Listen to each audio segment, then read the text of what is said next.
दोस्तों, साल 1686 में एक ऐसी गलती हुई जिसने इतिहास की दिशा ही बदल दी। ब्रिटिश ईस्ट इंडिया कंपनी ने मुगलों के खिलाफ युद्ध छेड़ दिया। उस समय औरंगजेब का शासन था। अब जरा सोचिए, एक तरफ दुनिया का सबसे शक्तिशाली मुगल साम्राज्य और दूसरी तरफ एक छोटी सी ट्रेडिंग कंपनी। नतीजा सीधा था, ईस्ट इंडिया कंपनी बुरी तरह हार गई। उनकी फैक्ट्रियां जब्त कर ली गईं, अधिकारी गिरफ्तार कर लिए गए और उनके गवर्नर को झुककर माफी मांगनी पड़ी। लेकिन हैरानी की बात यह है कि यही कंपनी करीब 300 साल बाद पूरे भारतीय उपमहाद्वीप पर राज करने लगी।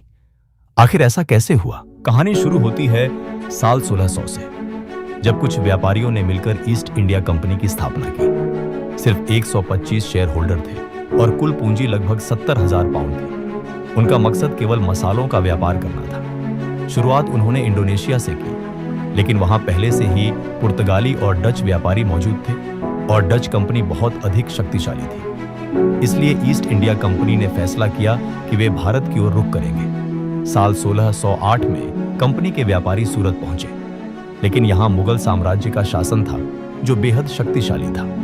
इसलिए उन्होंने युद्ध करने के बजाय दोस्ती का रास्ता चुना।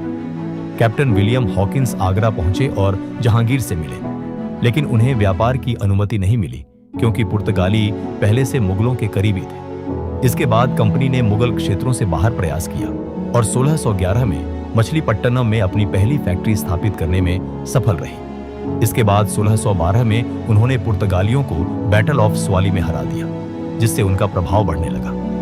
1615 में सर थॉमस रो जहांगीर के दरबार पहुंचे और इस बार उन्हें व्यापार की अनुमति मिल गई।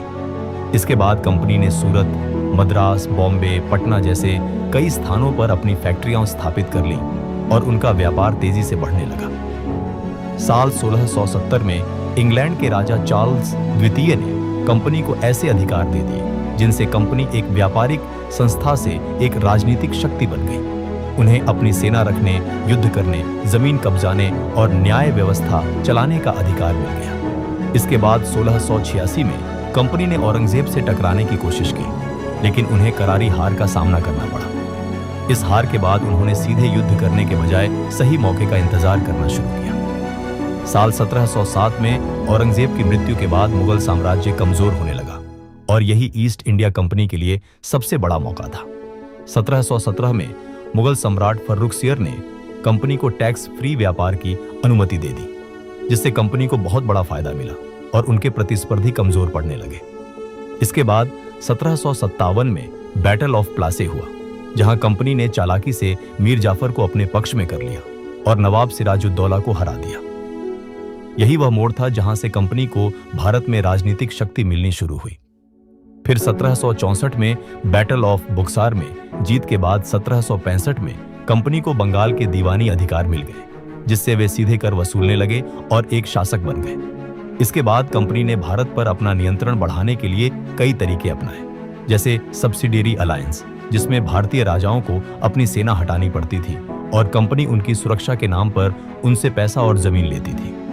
इसके अलावा कंपनी ने रेजिडेंट्स के माध्यम से स्थानीय राजनीति में दखल देना शुरू किया और जब जरूरत पड़ी तो सीधे युद्ध करके भी क्षेत्रों पर कब्जा किया। बाद में डॉक्ट्रिन ऑफ लैप्स के जरिए उन राज्यों को अपने अधीन कर लिया गया जहां कोई उत्तराधिकारी नहीं होता था।